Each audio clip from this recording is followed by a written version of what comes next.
Gente, olha só, nós vamos bater um papo agora com o Alexandre Ostroviec, que é economista, especialista em Oriente Médio, já participou aqui do programa algumas vezes. Ale, bem-vindo de volta. Bom dia, Paulo. Obrigado pelo convite. Escuta, me explica um pouco a tua visão aí dessa semana, o que a gente pode esperar, principalmente para esses próximos dias de guerra e essa intensidade de ataques aí de Israel. A gente pode esperar uma continuidade dos conflitos, sem dúvida, Paulo. Israel tem uma missão muito difícil, complicada, que não tem boas saídas.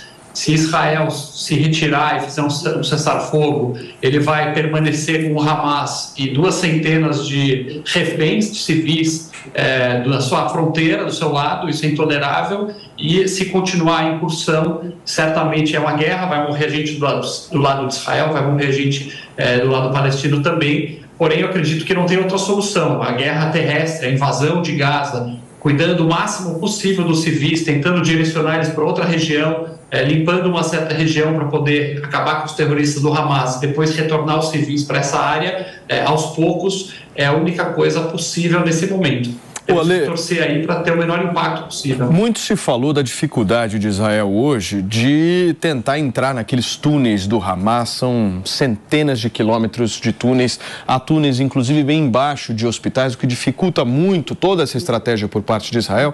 Mas eu quero entender de você como é que esses túneis eles podem ser invadidos pelo exército israelense. Que tipo de estratégia você acha que Israel está pensando para tentar tirar os reféns dali? Porque eu acredito que os reféns estejam nesses túneis, né? É muito complicado, guerra urbana é a mais difícil de todas, especialmente quando você tem muitos civis, quando o grupo terrorista que está no controle dessa área não permite a saída de civis, então ele faz questão de manter essas pessoas como escudos humanos. Isso já está bem documentado, admitido pelo próprio Hamas. Então, é muito mais complexo. Você tem os prédios, quando você destrói um prédio, eventualmente tem os escombros, as pedras que ajudam atiradores e todo tipo de ataque e sabotagem, e o túnel é o maior pesadelo de todos. Israel tem uma unidade treinada especificamente para atuar em túneis, porém, o terreno é totalmente desconhecido. O queijo suíço, aquilo lá, cheio de buracos que levam para todos os tipos de lugares, com depósitos de armas e armadilhas, sabe-se lá onde. É realmente um pesadelo para qualquer exército que estiver entrando. Ale, estou com imagens ao vivo aqui da faixa de Gaza. Enquanto você estava falando, acabou de cair mais um míssil, uma bomba, a gente não sabe identificar aqui o que foi, mas é impressionante. Para você que está no rádio aqui, em todos os dias aqui de cobertura dessa guerra que a gente tem feito, e normalmente nesse horário do morning, né? Turma, vocês estão aqui firmes junto com a gente. Esse horário da tarde, mais ou menos, que é amanhã aqui no Brasil, é sempre o horário onde há uma intensificação de bombardeios. Então a gente aqui ao vivo sempre consegue captar essas imagens para vocês. Mas eu nunca tinha visto, nesses dias de guerra, o céu dessa forma. Eu, particularmente, nunca tinha visto. Nunca tinha visto. Porque você não consegue...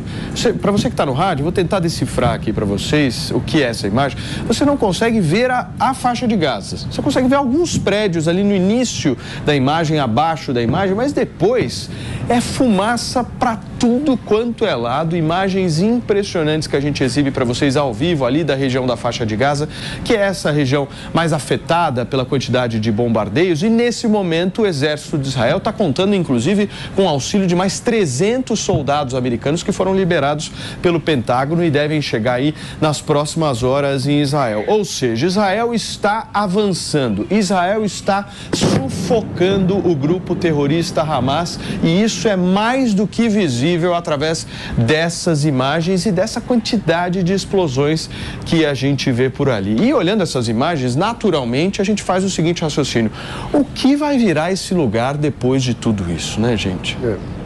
O que vai virar? Escombros. O relógio corre contra Israel, né?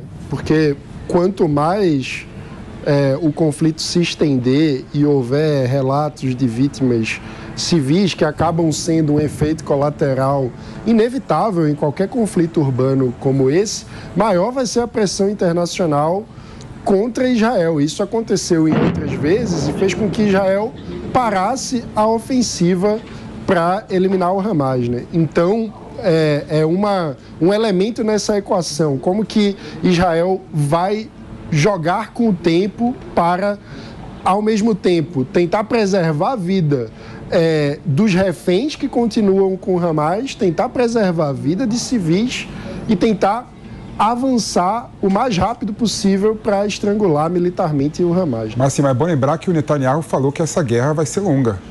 Ou seja, as próprias autoridades israelenses estão considerando que essa guerra vai ser guerra de meses, né? Possivelmente ano, né?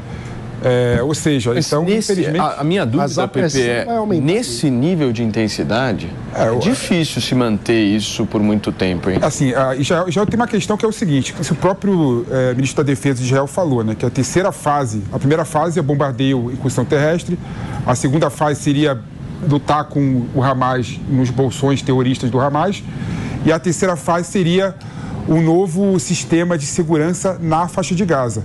Essa terceira fase, que é implementar um novo sistema de segurança na faixa de Gaza, que é o problema e talvez seja a fase mais demorada, né? O que Israel vai fazer depois que tomar a cidade de Gaza? O que Israel vai fazer no pós-guerra, né? Ou seja, essas questões e essas dúvidas são dúvidas que remanescem em todas as pessoas que estão pensando e estão acompanhando essa guerra entre Israel e Hamas. Fala, não, senhor. Eu queria fazer uma pergunta para o Alê. Por favor. Alê, bom dia. Eu queria fazer a pergunta exatamente nessa linha que o Pepe está falando aí. Na sua opinião, você que está tão envolvido, sabe, aí de perto, né, das questões, o que Israel faz com a faixa de Gaza depois da incursão terrestre? Devolve para a autoridade palestina? Dá para a Liga Árabe da ONU? Fica lá? Na sua visão, o que acontece depois? Bom dia, Koba. Acho que existem 4 cenários base, né, que a gente pode pensar. O primeiro seria, de alguma forma, o Hamas não ser eliminado e continuar controlando a faixa de Gaza, ou o Hamas, ou algum grupo mais maluco ainda do que o Hamas, como o Jihad Islâmico, ou outro ainda que possa surgir. Esse cenário seria muito ruim. Outro cenário que é impensável para Israel seria ocupar a faixa de Gaza. Israel não tem o menor interesse em ter soldados lá, em controlar a vida dos palestinos. Há muitos anos, há décadas, Israel vem tentando entregar a faixa de Gaza para alguém. Lembrando que Israel devolveu todo o deserto do Sinai para o Egito em troca da paz lá no final dos anos 70 e tentou entregar a faixa de Gaza também. Não conseguiu, o Egito não quis, tentou entregar para outros países, não quis. Aí Israel, por um período, controlou a faixa de Gaza e depois, em 2005, entrega definitivamente aos palestinos. Terceiro cenário seria trazer a autoridade palestina para governar Gaza. Tem uma grande dúvida sobre legitimidade. Será que eles vão ter força para isso? Será que eles vão poder manter a faixa de Gaza? Ou será que o Hamas vai retomar o poder lá? E o quarto e último que a gente está discutindo, alguma composição com a Liga Árabe, para que os árabes da faixa de Gaza sejam governados por árabes, para que sintam que tem um caminho aí na direção de terem seu próprio Estado e não viverem debaixo do controle israelense. Esse seria um cenário mais palatável, me parece. Mas, Ale, tem uma questão, desculpa, Anis, por favor, Pedro. Tem uma questão ali que eu fico na dúvida pelo seguinte, você vê, por exemplo, que na Cisjordânia, que é governada pelo Fatah, né, pela autoridade palestina, atualmente você vê que o Hamas está ganhando mais força do que tinha antigamente, não é?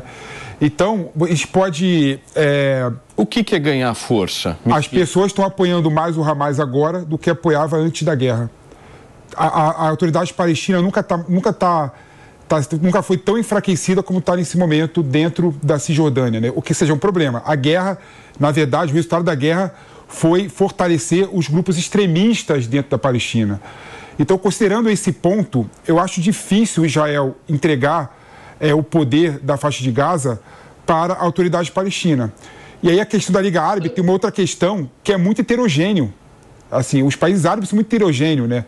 Irã, por exemplo, é teocrata xiita, tem os sunitas tem os xiitas do Iraque, tem os sunitas dentro da faixa de Gaza, ou seja, é muito heterogêneo para você conseguir ter uma unanimidade e uma passividade dentro de um poder da faixa de Gaza. Alternativa, né? Mas não teria outra alternativa. Só uma curiosidade, pessoal, o Irã não faz parte da Liga Árabe, tá? O Irã é um país persa, eles não falam árabe, eles não são árabes, é outra etnia, assim como os turcos não são árabes, etc. A Liga Árabe são os 22 países árabes que vão do Marrocos até o Iraque, né? Do Iêmen até o Líbano, Sudão incluso, Egito, etc. Outra coisa é que nesse tema que você falou da ocupação da faixa de Gaza, eu acho que nós precisamos ter uma solução. A autoridade palestina, é muito difícil saber exatamente quanto que os palestinos estão apoiando esse ou aquele, porque as últimas eleições democráticas na Palestina fazem 17 anos Isso não tem nada a ver com Israel, os palestinos que deixaram de fazer eleições, então existe uma percepção de corrupção por parte da autoridade palestina, existe uma percepção de não democracia, porque era para ser uma esperança de ter democracia lá, não fazem eleições há 17 anos, e no Oriente Médio tem um tema muito importante de que geralmente quem grita mais alto, quem é mais radical, acaba ficando mais corajoso para falar na rua. Agora, se houver uma eleição realmente, a gente vai saber a real voz palestina. Será que os palestinos da Cisjordânia também querem que tenha a mesma devastação que houve em Gaza, vendo o que acontece em Gaza e vendo a situação relativamente tranquila deles, né? Israel não está mexendo com a Cisjordânia. Se você não tacar míssil no israelense, se você não fuzilar os israelenses, se você não queimar bebês israelenses, Israel fica no seu canto, como sempre ficou. Então tem essa percepção também. É muito difícil chegar e cravar que se tiver uma eleição lá, o Hamas ganha de novo, depois de tudo que aconteceu.